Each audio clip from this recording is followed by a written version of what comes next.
Today, Bitcoin hits new all-time highs in the $107,000 range.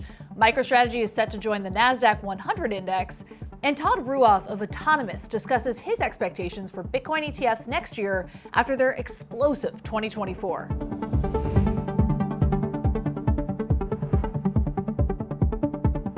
Welcome to CNBC's Crypto World. I'm Mackenzie Sigalos. Crypto markets are mostly in the green this morning as we kick off the week.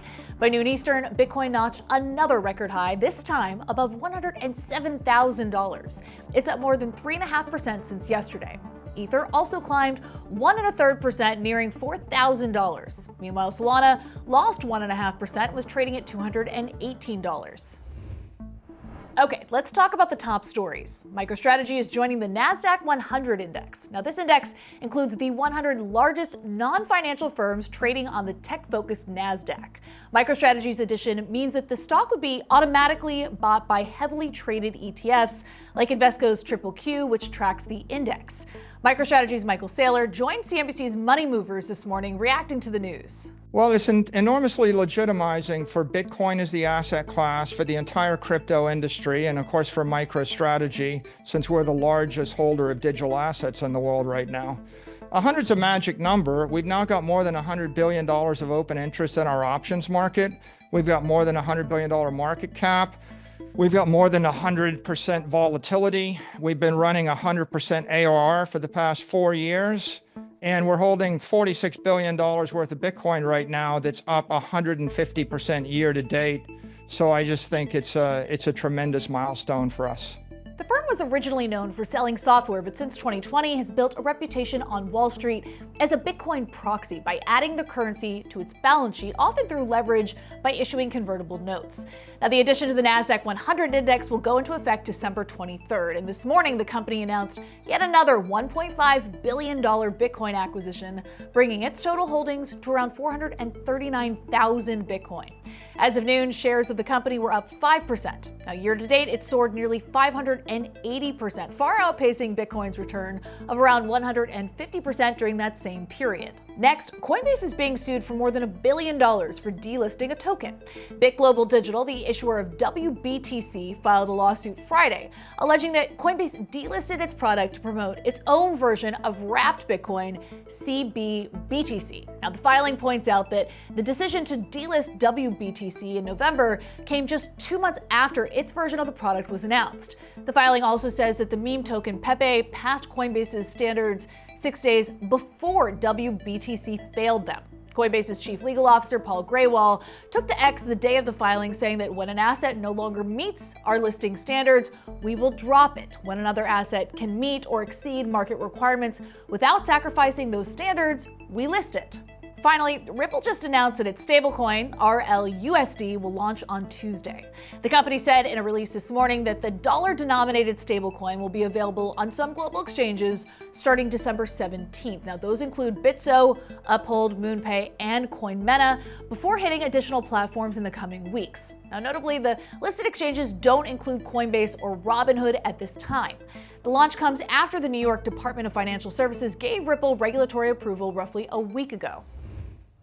All right, let's turn back to markets and crypto trading activity for our main story. One of the biggest drivers of volume among institutions this year has been those Bitcoin ETFs that launched in January. I spoke with Todd Ruoff, CEO of Autonomys, to discuss the success of Bitcoin ETFs this year and their outlook in 2025. All right, so Todd, I think we can all see that it's been a big year for these Bitcoin ETFs, coming to market in January, closing out the year with a collective market cap of more than $100 billion. Tell me about your reaction to this year's adoption of these spot funds and whether it surpassed expectations for you. Absolutely. I would say it's been nothing short of remarkable. The adoption trends that we've been seeing on the institutional level, increased presence through registered investment advisor portfolios. Of course, all this was amplified by the supply side being reduced with the halving of Bitcoin. And I think this by far exceeded expectations. The analogies are being made to gold, which it has by far surpassed. And the expectation is that the acceleration is going to continue into 2025. Now, just recently, the collective Bitcoin holdings for ETF issuers in the States surpassed Satoshi Nakamoto's supposed holdings. What significance does that pose, especially for the idea that institutions are taking over Bitcoin? Yeah, very significant for sure.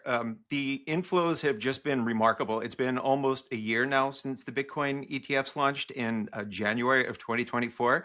And Satoshi's wallets have always been viewed as kind of the Fort Knox of the Bitcoin industry. And to see some of the larger players now, like MicroStrategy would be another example, and now the ETFs collectively to begin to surpass those levels has been nothing short of astounding for everyone. Now, is there still work to be done in getting Wall Street's buy-in on crypto? Absolutely. So far the industry has really benefited from some big name recognition. You have people like BlackRock and Fidelity that bring, trust and credibility to the industry, and that has really done a lot to help. However, even with the sea change that we're seeing coming up in the SEC and the anticipation of increased regulatory softening, I don't think that this means that the regulators are ready to just kind of lay down and let anything happen in the wild west of crypto. There still has to be a lot of work done in terms of how we're going to get this introduced. My understanding is that a lot of people are baking in the fact that this niche accounting bulletin from the SEC, SAB 121, will go away under a new SEC chair. That would make it easier for banks to custody cryptocurrencies themselves. Do you see that being one big gatekeeper here that could be a game changer with respect to institutions getting their own balance sheet, getting crypto on their own balance sheet and getting skin in the game? That would be huge. A staff accounting bulletin 121, as you mentioned, was something that was introduced by the SEC, which basically made it next to impossible for banks to custody crypto on their balance sheets. That was voted by Congress to have that repealed to lighten the load. And of course, as we all know, Biden went ahead and vetoed that. So that has really prevented there from being any real broader adoption of things like, softening of a stance as to putting it in 401k plans, for example. And that is largely due to, the custody constraints that have been placed on it as a result of SAB 121. When you think about the build out of a market infrastructure around cryptocurrency, of course, we saw these spot Bitcoin ETFs. In the last month or so, we've seen new options listing on the NYSE and the NASDAQ. So the sophistication of what you can actually do with respect to betting on the future price of Bitcoin. What do you see as next steps in terms of creating this more robust infrastructure around digital tokens? Well, it's going to take a lot. For ETFs in general, as we start to look at some things like the altcoin ETFs that have been proposed for things like Solana and Ripple, the thing with these altcoins, regardless of their popularity, is that one thing that they lack, which has been thus far a requirement for getting a new ETF, is a regulated futures market on the CME. This is necessary so there can be price discovery to ensure there's not going to be price manipulation, and also just the broader ability of the SEC to kind of monitor the space. Those types of tools exist for something like Bitcoin and Ethereum, which are more mature assets, but these less mature assets don't really have that yet. So there's a lot of work on the infrastructure side to be done before they can be built out. I also wonder if the emphasis is less on going down the list of altcoins and creating spot funds around them, and more on creating more products that allow you to do more with the spot ETFs that are already out there. I mean, what are your views on that? Is there more to be done just in the derivatives market rather than having a Solana and XRP ETF?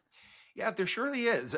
You can already do perpetual futures on crypto exchanges on a lot of those instruments. So there is the ability to do some derivatives trading out there. Another thing I think we're going to see, in addition to, as you had mentioned, some derivatives like options and so forth, but thematic funds, which are going to be focused on blockchain innovation in general, and perhaps holding a basket of these currencies. And that would help reduce some of the concentration risk that the regulators are going to have.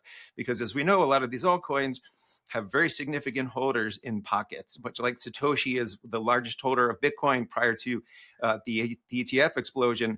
The same concerns are going to exist around the other altcoins. So that's something that's going to have to be dealt with as well. But absolutely, as we start to see more and more products, things like thematic funds, which can help broaden exposure to a basket of assets, I think are going to become much more popular. So what will adoption look like in 2025? Will Bitcoin ETFs, for example, face measurable pressure from other crypto ETFs? Ethereum ETFs didn't really get the traction that some thought that they would, but will that change next year? It's a strong possibility. Again, as I had mentioned before, the reputations that some of these large players like BlackRock with the iShares product and Grayscale, who was the first mover, and Fidelity, they bring great reputations into this space that give people a perception of legitimacy or competent management for investors. That's going to continue to attract the majority of investment, in my opinion. Smaller players are going to have difficulty competing by not being able to provide fees that are as low. They can't compete with the inflows. They may not have the ability to do institutional grade custody. And of course, that familiarity isn't going to be there. So as the market continues to become saturated and overcrowded, this could certainly lead to a consolidation. Some of these smaller underperforming ETFs are going to likely struggle to gain market share and probably have no other alternative than to go ahead and merge with another institution. What will adoption look like in 2025? Will Bitcoin ETFs, for example, face measurable pressure from other crypto ETFs? Ethereum ETFs didn't really get the traction that some thought they would, but will that change next year? Time will tell. I don't think Bitcoin has anything to worry about in 2025. Also, the remainder of these ETFs that we're talking about, these altcoins, currently the thought is that this is not going to happen until the end of 2025. In terms of what the following years are going to look like, if gold would be any basis of comparison, gold, I think, was $2.5 billion when it first traded in 2004 on the ETF. The following year, that over doubled to $5.5 billion. And then it increased again to $7.5 billion and almost $9 billion in the following years after. And it continued to increase. So I think that the roller coaster is going to keep trending up. Now, you said that Bitcoin has nothing to worry about next year, but what's the biggest roadblock for crypto as an industry in 2025? I would still have to say it's going to be regulation. I think because we have a crypto-friendly administration coming in, we have a new SEC chair, we have David Sachs, who's a well-known crypto entrepreneur, coming in to take over as the crypto and AI czar, that there's largely this feeling that the floodgates are going to open and it's going to be a free-for-all. I don't think that that's going to be the case. They still have to protect investors. There probably will be some way to register these products at some point, but I think, as we've seen and the industry has really been pushing for, we need clear regulation and clear guidelines that will enable us to do this. I think that will be the biggest hurdle in 2025, but I think that we're well on the way to overcoming it with all the changes that we have coming up. Okay, that's all for Crypto World today, but we'll be back again tomorrow, and we'll see you then.